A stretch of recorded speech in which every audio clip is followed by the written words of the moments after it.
ശങ്കർ സാറിന്റെ വീട്ടിലാണുള്ളത്. ശങ്കർ സാറിനെ കാണുമ്പോൾ തന്നെ നമ്മൾ ഒരുപാട് തരത്തിലുള്ള റൊമാൻറ്റിക് സോങ്സ് ഗബദബ ഗബദബ ഗബദബ ഗബദബ ഗബദബ ഗബദബ. ശങ്കറും മേനകയുമായിട്ടുള്ള ഒരുപാട് സീൻസ് ഒക്കെ നമ്മുടെ മനസ്സിൽ വരുന്നുണ്ടാവും. പക്ഷെ ഞാൻ ശങ്കർ സാറിനെ കാണുമ്പോഴത്തേക്ക് ആ മോർച്ചറി എന്ന് പറയുന്ന പഴയ സിനിമയിൽ ആ മോർച്ചറിയുടെ ബോർഡൊക്കെ വാങ്ങിയിട്ടില്ലേ, അതും ഇടയ്ക്കിടയ്ക്ക് ഇങ്ങനെ ഓർക്കാറുണ്ട്.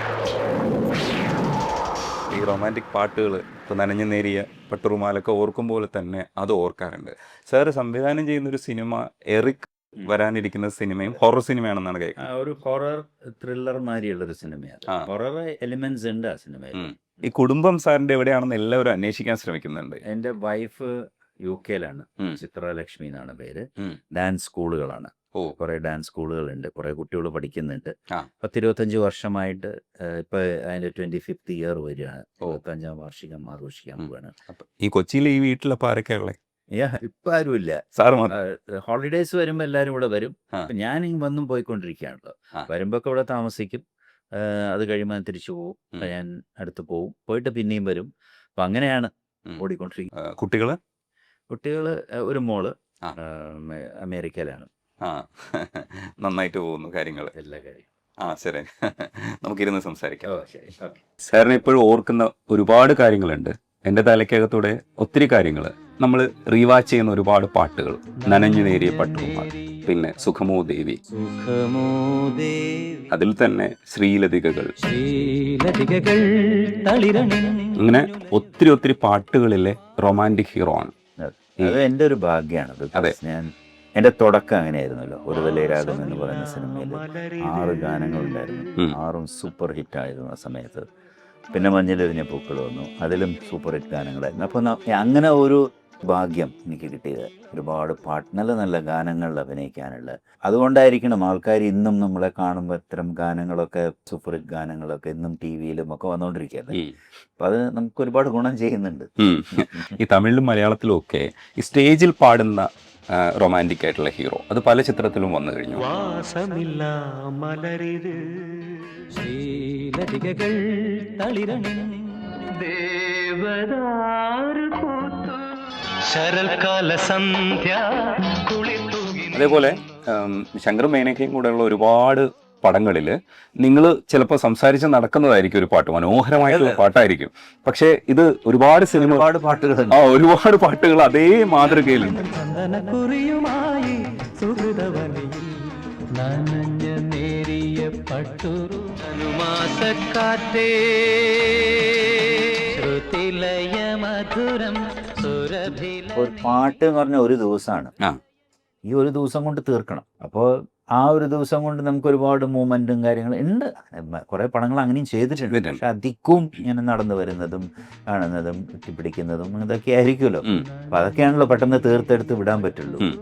സോങ്സ് നന്നായിരിക്കും. അതുകൊണ്ട് ഇതൊന്നും ആരും ശ്രദ്ധിച്ചിട്ടില്ല. അസാധ്യമായിട്ടുള്ള പാട്ടുകളാണ് ഇപ്പോഴും നമ്മൾ ആസ്വദിക്കാറുള്ളതാണ്. പക്ഷേ ഇതിന്റെ ചിത്രീകരണത്തെക്കുറിച്ച് ഇന്ന് നമ്മുടെ കാഴ്ചപ്പാട് മാറിയല്ലോ, അന്നത്തെ കാഴ്ചപ്പാടല്ല. അപ്പം ഇത് കാണുന്ന സമയത്ത് നമ്മൾ വിചാരിക്കും ഇത് എത്ര പാട്ടുകളാണ് ഒരേപോലെ ആവർത്തിക്കുന്നത്. ഇത്തരം ഒരു ഫീൽ അന്ന് ആലോചിച്ചിരുന്നില്ലേ? തിരക്കിനകത്ത് ഇത് തീർത്തിട്ട് പോവുക എന്നുള്ളതൊറ്റ ചിന്തയേ ഉള്ളൂ. ഇത് ഇന്ന് തീർന്നില്ലെങ്കിൽ നാളെ നമ്മൾ പെടും. മനസ്സിലായോ? പിന്നെ ഈ ഒരു വർക്ക് ലോഡ് എന്ന് പറയില്ല. ഇപ്പം നമ്മളൊരു കൊടുത്തിരിക്കുന്ന ഡേറ്റ് തീർന്നു കഴിഞ്ഞാൽ നമുക്ക് പോകേണ്ട വരും. അടുത്ത പടം നമ്മൾ കമ്മിറ്റ് ചെയ്ത് ഇത് ഒരു ഗ്യാപ്പ് ഇല്ലാതെയാണ് പോകുന്നത്. അപ്പം അങ്ങനെയൊന്നും അത്ര ചിന്തിച്ചിട്ടില്ല. പക്ഷെ ഞാൻ എപ്പോഴും എൻ്റെ പാട്ടുകളൊക്കെ കുറച്ച് ഡിഫറെൻ്റ് ആയിട്ടുള്ളതും ഉണ്ട്. സ്റ്റേജിലുള്ള പാട്ടുകളുണ്ട്, അല്ലാതെ കുറച്ചൊക്കെ ചെറിയ ചെറിയ മൂവ്മെൻറ്റ്സ് ഉള്ള പാട്ടുകളുണ്ട്. അതൊക്കെ ഞാൻ ട്രൈ ചെയ്യാറുണ്ട്. പിന്നെ ഈ സമയപരിധി, അതാണ് എൻ്റെ ഏറ്റവും വലിയൊരു പ്രശ്നം. ഈ ടൈപ്പ് കാസ്റ്റിങ്ങിനെ കുറിച്ച് പിന്നീടാണോ ആലോചിക്കുന്നത്, അതെ ആ നിർത്തുന്ന സമയത്തൊക്കെ ആലോചിച്ചത്? 83-84 84 ഒരു 85-86 ഒക്കെ ആയപ്പോഴേക്കും എനിക്ക് നമ്മളൊരു ടൈപ്പിൽ പോയിക്കൊണ്ടിരിക്കുകയാണ്. പക്ഷെ ചിലപ്പോൾ പൂജകര് മൂക്കുത്തിയിൽ കുറച്ച് ഹ്യൂമറായിരുന്നു, 9+. അപ്പോൾ അതൊക്കെ കുറച്ച് ക്ലിക്കായപ്പോൾ എന്തോ ഒരു ഡിഫറൻസ് അവിടെ ഉണ്ട്. പിന്നെ ഫൈറ്റ് ഞാൻ പറയാറുണ്ട്, ഒരു ഫൈറ്റൊക്കെ ഉണ്ടെങ്കിൽ നല്ലതായിരിക്കും എന്ന് പറയും. അപ്പം അങ്ങനെ ഫൈറ്റ് ആഡ് ചെയ്യാറുണ്ട്. പക്ഷേ എന്നാലും ആൾക്കാർ, ദാറ്റ് ഈസ് എൻ്റെ ആദ്യത്തെ 2 പടവും റൊമാൻറ്റിക് ഹിറ്റ്സ് ആയതുകൊണ്ട് ജനങ്ങൾ എപ്പോഴും എന്നെ അങ്ങനെയാണ് കണ്ടിരുന്നത്.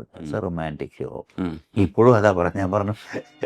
ഇപ്പം എങ്ങനെ നീ മറക്കുന്നതിനകത്ത് ഞങ്ങൾ കാണുന്ന സമയത്ത്, അതായത് അന്ന് ശങ്കറാണ് ശരിക്കുള്ള ഹീറോ. പക്ഷേ അന്ന് ലാലേട്ടന് കുറച്ചൊരു സെന്റിമെന്റ്സ് ഞങ്ങളത് കിട്ടി. കാരണം അതിൽ മരിക്കുന്നത് ലാലേട്ടനാണ്. ആർക്ക് കിട്ടും ഈ പെണ്ണിനെ എന്ന് പറയുന്ന രീതിയിൽ? അല്ല, അതിൽ പ്ലേസ് ചെയ്തിരിക്കുന്ന ശരിക്കും ഞാൻ മരിക്കാനാണ് അതെ. നിൽക്കുന്നത്. പക്ഷെ അത് അങ്ങനെ സംഭവിക്കുന്നു. പക്ഷെ എന്നാലും അങ്ങനെയാണല്ലോ സിനിമ, ഒരു സിമ്പതി ഫാക്ടർ എപ്പോഴും ഉണ്ടാവും അതെ. അവിടെ.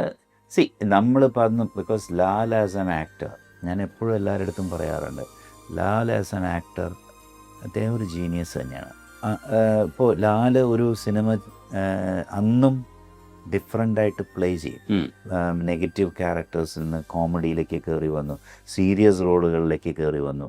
സോ അതൊക്കെ കറക്റ്റായിട്ട് പ്ലേസ് ആയി വന്നു, നല്ല സബ്ജക്ട്സ് വന്നു. അതൊക്കെയാണ് ആ ചേഞ്ചസ് കൊണ്ടുവരുന്നത്.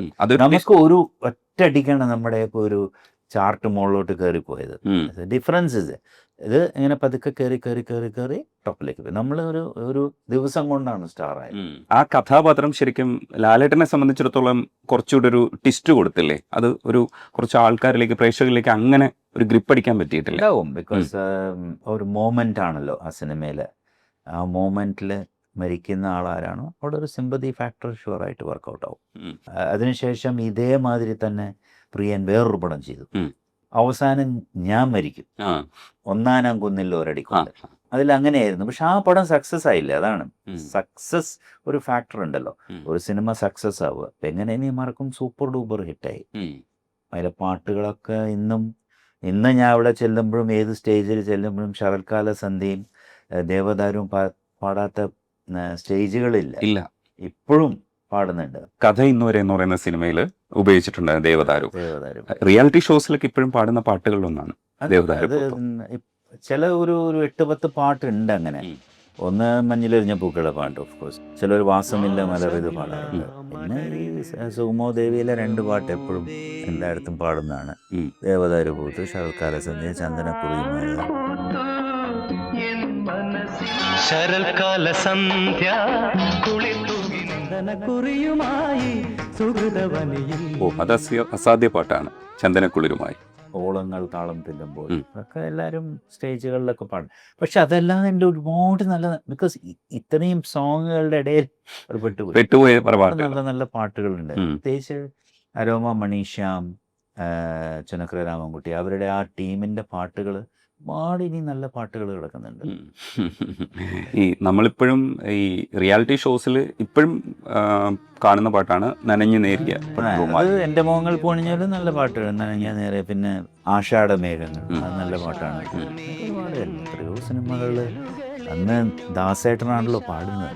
അപ്പോൾ ദാസേട്ടൻ്റെ പാട്ടിൽ നമുക്ക് അഭിനയിക്കാനൊരു ഭാഗ്യം കിട്ടി. അതൊരു ഫാക്ടർ അല്ലേ ശരിക്കും?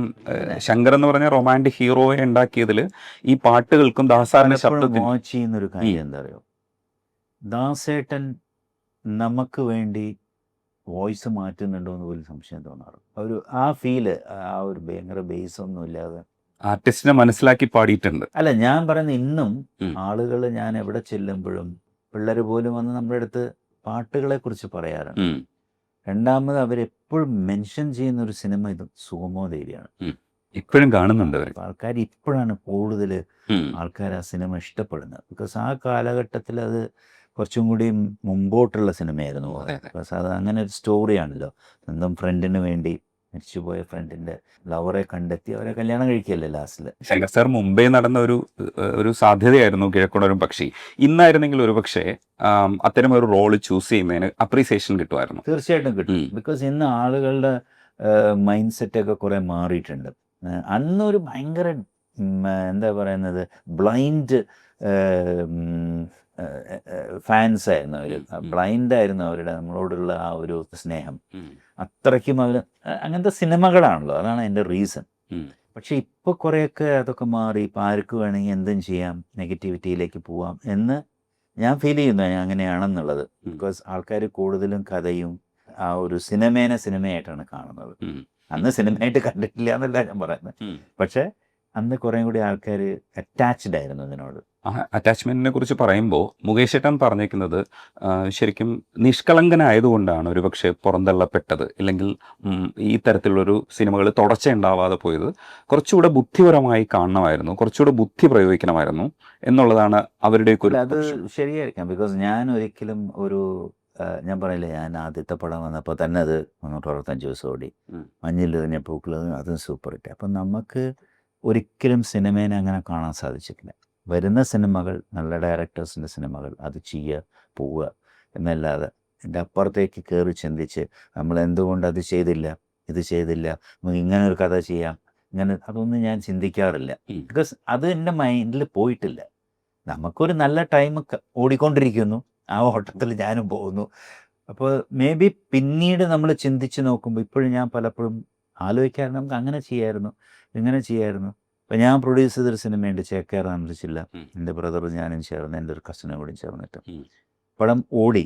പക്ഷേ ഞാൻ ആലോചിക്കുമായിരുന്നു, ആ പടം ഒരു സെൻറ്റിമെൻ്റൽ ഇങ്ങനത്തെ സിനിമയല്ലാതെ അത് കുറേയും കൂടി ഒരു ആക്ഷൻ ഓറിയൻറ്റഡും, ആക്ഷൻ എന്ന് പറഞ്ഞാൽ ഞാൻ പറഞ്ഞാൽ വെറുതെ അല്ല, ഒരു റൊമാൻറ്റിക് ആക്ഷൻ ഫിലിം കുറച്ച് ഹ്യൂമറൊക്കെ ആയിട്ട് കളർന്ന് ചെയ്തിരുന്നെങ്കിൽ വേറൊരു ലെവലിലേക്ക് ചിലപ്പോൾ മാറിയേനെ.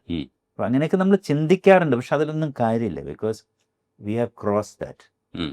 ടൈം കഴിഞ്ഞു പോയി, അത് കഴിഞ്ഞു. പക്ഷേ ഈ ചേക്കറ ചില്ലയുടെ ഡിസ്കഷൻ നടക്കുന്ന സമയത്ത് അതിൻ്റെ പേരുമായി ബന്ധപ്പെട്ട് സിബി മലയിൽ സാർ ഇങ്ങനെ ഡിസ്കഷൻസിൽ മുകേഷ് ചേട്ടൻ പറയുന്നത് എന്താണെന്ന് വെച്ചാൽ അവർ ശങ്കർ സാറിനെ ട്രോളുന്നുണ്ടായിരുന്നു.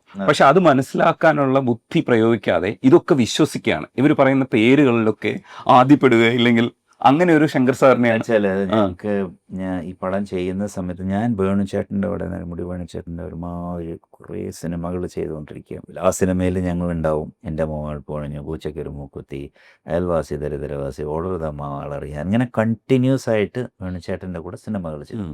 അപ്പോൾ ഞങ്ങൾ തമ്മിൽ നല്ല ഒരു അറ്റാച്ച്മെൻ്റ് ആയിരുന്നു. അപ്പം ഇങ്ങനെ ഒരു കഥ വന്നപ്പോൾ ഈ കഥയ്ക്ക് എന്ത് പേരിടും എന്നുള്ളത് എൻ്റെ മൈൻഡിൽ കൂടെ പോയിരുന്നില്ല. ബിക്കോസ് ഞാനല്ലോ അതിൻ്റെ ആക്ടറായിട്ടല്ലേ, ഒരു പ്രൊഡക്ഷൻ മാതിരിയല്ലേ വരുന്നുള്ളൂ. അപ്പോൾ സിബി എടുത്ത് ചോദിച്ചപ്പോൾ സിബിയും കൺഫ്യൂസ്ഡ് ആയിരുന്നു.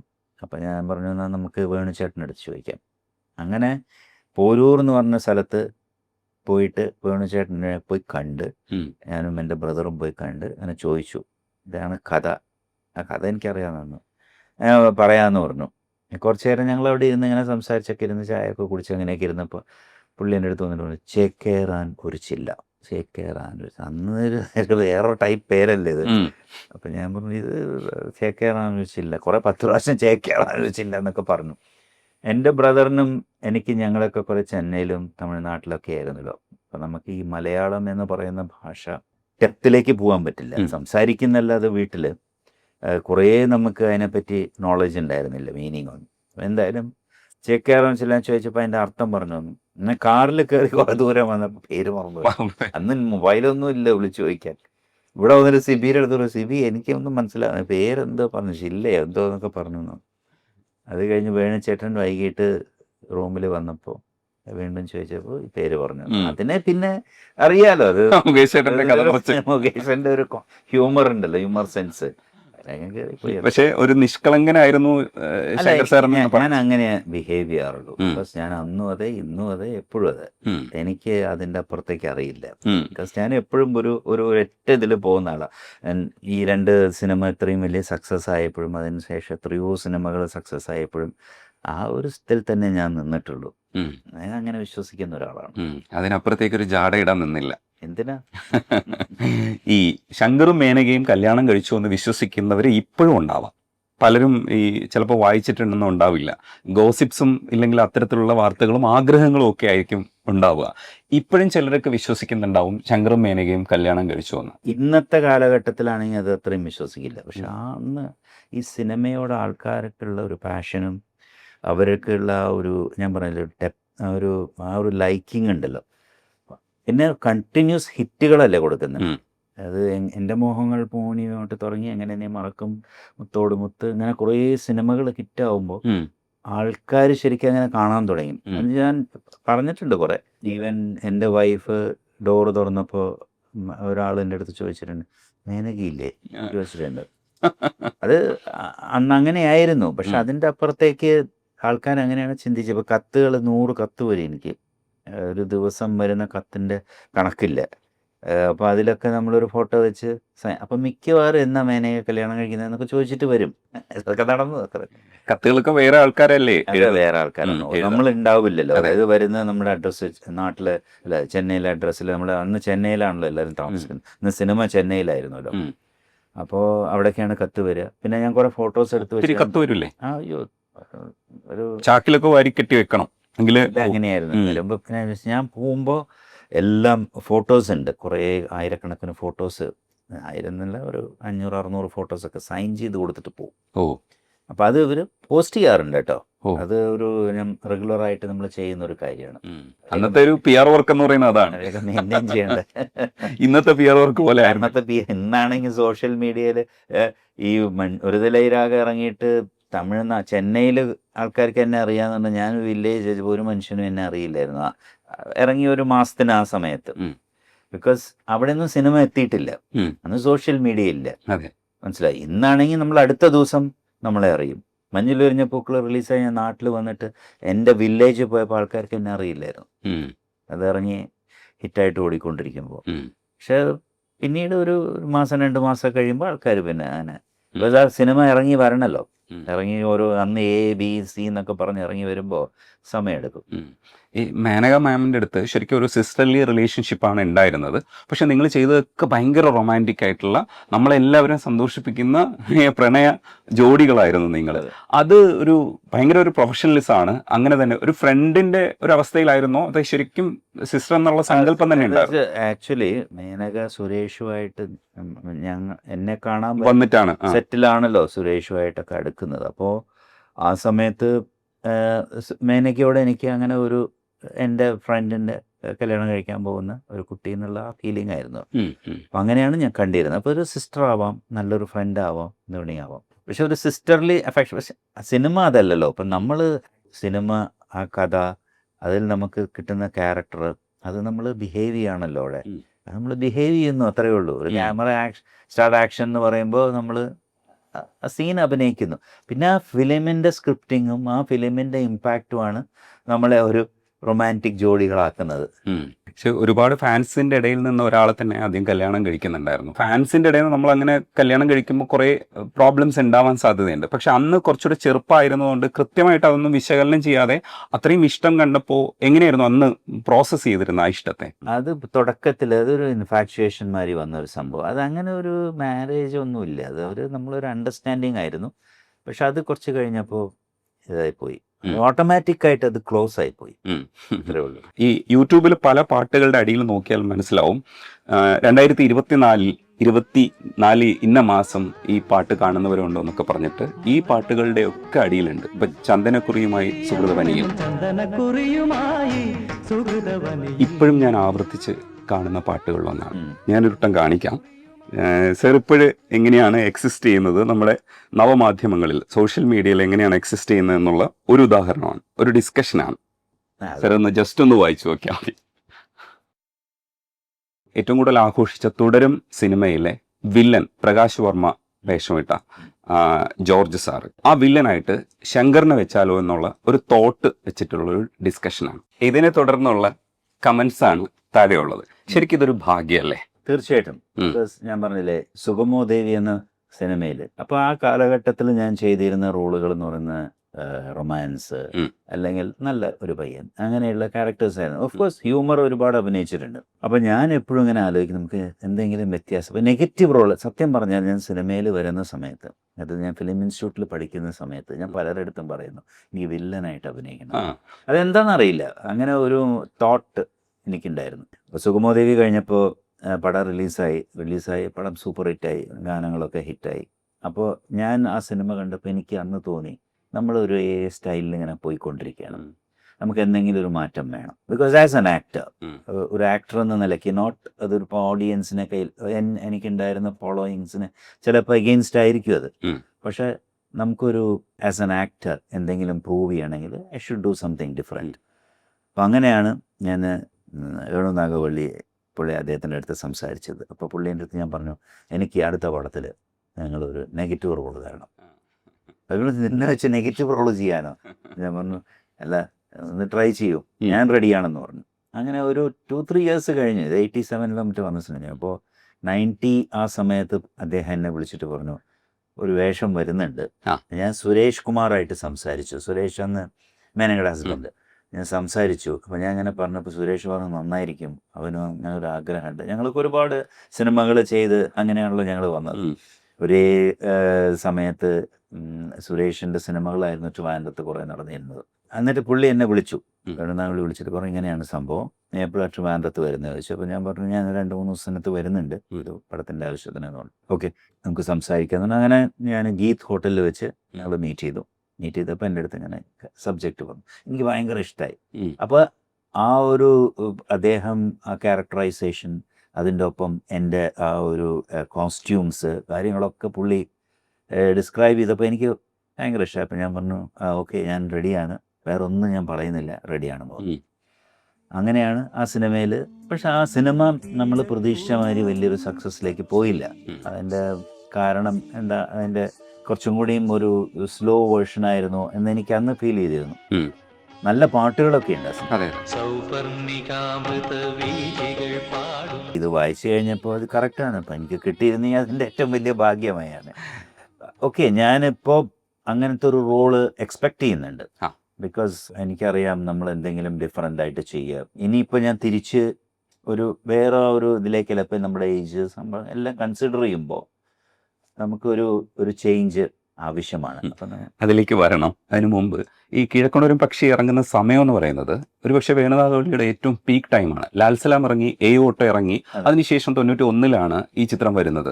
അപ്പം സ്വാഭാവികമായിട്ടും അത്തരം ഒരു ടെമ്പോയിൽ വിജയിക്കേണ്ട ഒരു ചിത്രവും കൂടിയായിരുന്നു. അത്രയും ക്രാഫ്റ്റ് ആയിട്ടുള്ള സംവിധായകൻ. ഞാൻ അഭിനയിച്ച ആദ്യത്തെ പടം സുഗമോദേവി സൂപ്പർ ഹിറ്റാണ്. ഇപ്പോൾ അതിന്ന് മാറി ഇങ്ങനെ ഒരു സബ്ജക്റ്റ് പറഞ്ഞപ്പോൾ എനിക്ക് ഭയങ്കര ഇഷ്ടമായി. സബ്ജക്റ്റ് നല്ല സബ്ജക്റ്റാണ്. പക്ഷെ എന്താ സംഭവിച്ചതെന്ന് അറിയില്ല.